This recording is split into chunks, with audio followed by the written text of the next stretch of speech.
Body, mind, soul. Hi, Sandra here again from Muahat.com and with a new video. As I mentioned before, I'm agoraphobic. I have agoraphobia. Well, for this video is for people who have agoraphobia, and I hope we can share our experiences and what is happening to us, how we feel, so that we can help each other. So first thing I want to mention is what helped me in the first place, and not just with agoraphobia, and I'm not saying that just for people who has agoraphobia, but for everyone else, because I truly believe that that's how everything in life works. What I mean is, like I mentioned in previous video, that I was in a bed for 3 years, and I was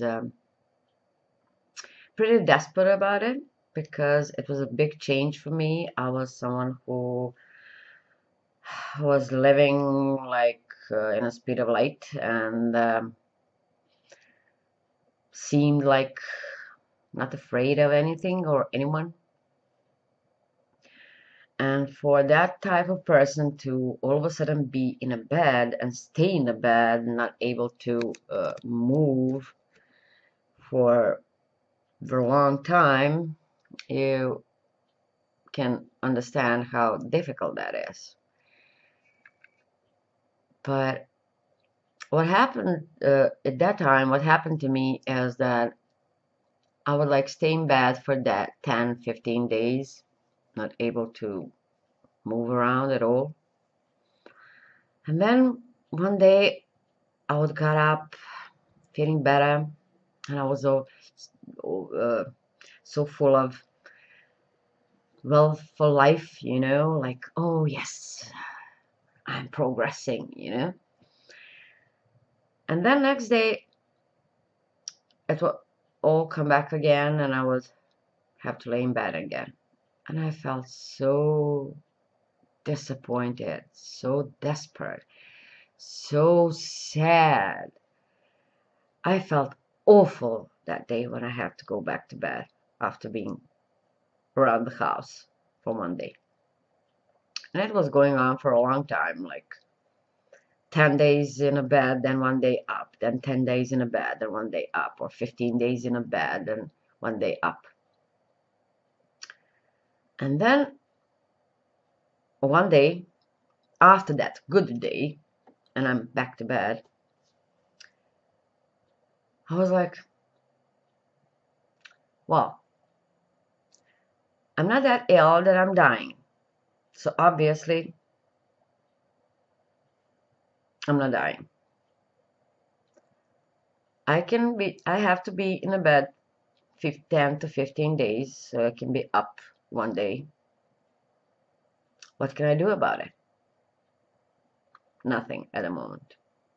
So maybe I have to be like that. Maybe I have to be in a bed. What if I have to be in a bed 15 days and live only just one day after every 15 days? And I somehow made the peace with that. I didn't have any other choice, obviously. So I was thinking, okay, if I have to lay in a bed for 15 days so that I can live just one day, I might as well lay in that bed, relax, read some book, and enjoy.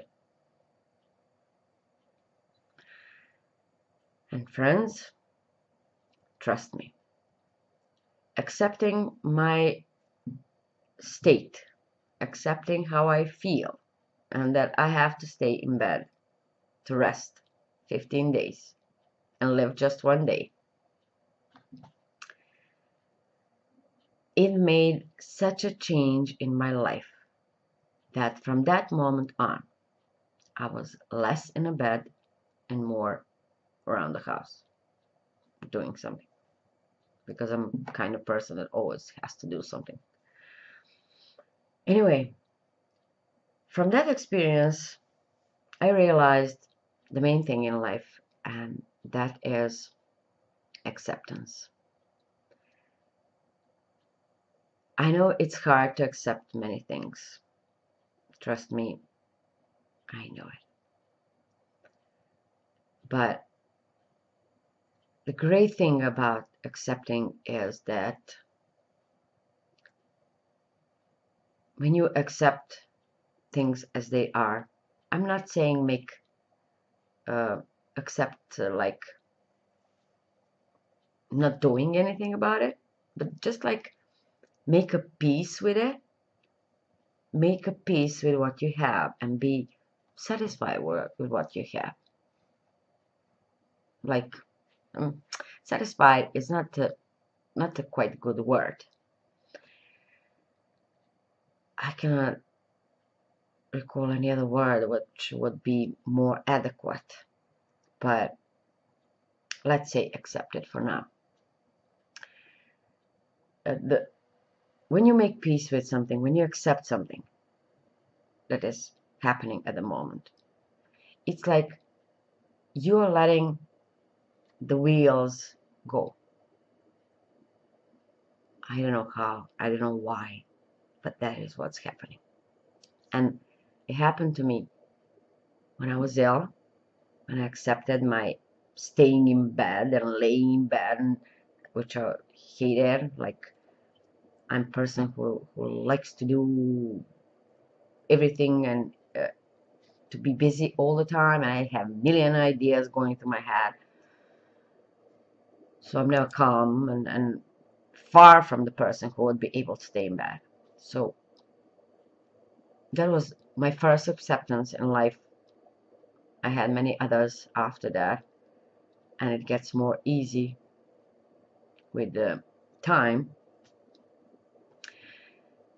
And from that, from accepting, it comes change. It comes everything better. Trust me, that's the first thing in life you have to learn.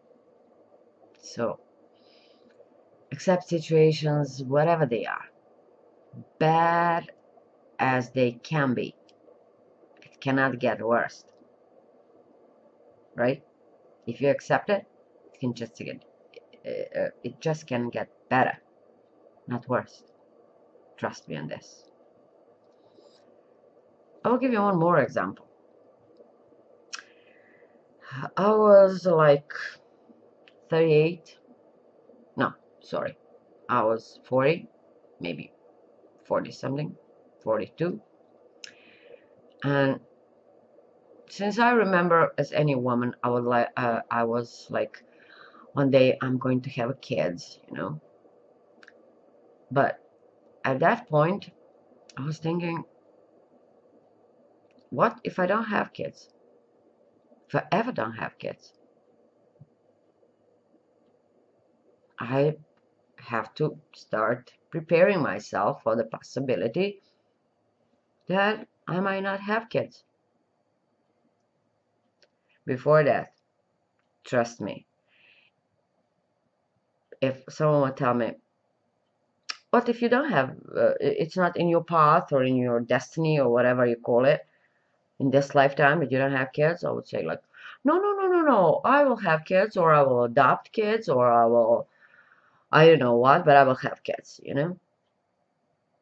But at the moment when I sat and thought to myself, well, there is a possibility that I don't have kids.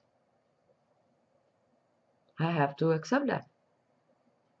From that moment on, it was much easier for me to think in a way, well, that's it, no kids, so what? Let's do something with my life. And the good thing was, after that, what that acceptance brought was that I had many insights about the kids and why I didn't have kids ever. I was never pregnant. I never had any abortion. I real insights about how I look at the kids, and many other things came up. Before that, there was no answer, no thinking about why I don't have kids. I never bothered. I was never disappointed that I don't have kids yet. Well, was at one moment. In one period of my life, I was disappointed. Like, why am I living if I don't have anything, and if I don't have anyone to leave behind me? You know how people think.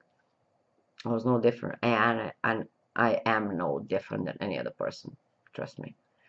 So I'm very qualified to tell you all this. Anyway, I realized that I was afraid to have kids, subconsciously afraid to have kids. And that is a good thing that I don't have kids, because all my fears I will pass to them. And they don't need those fears, trust me. They are too awful.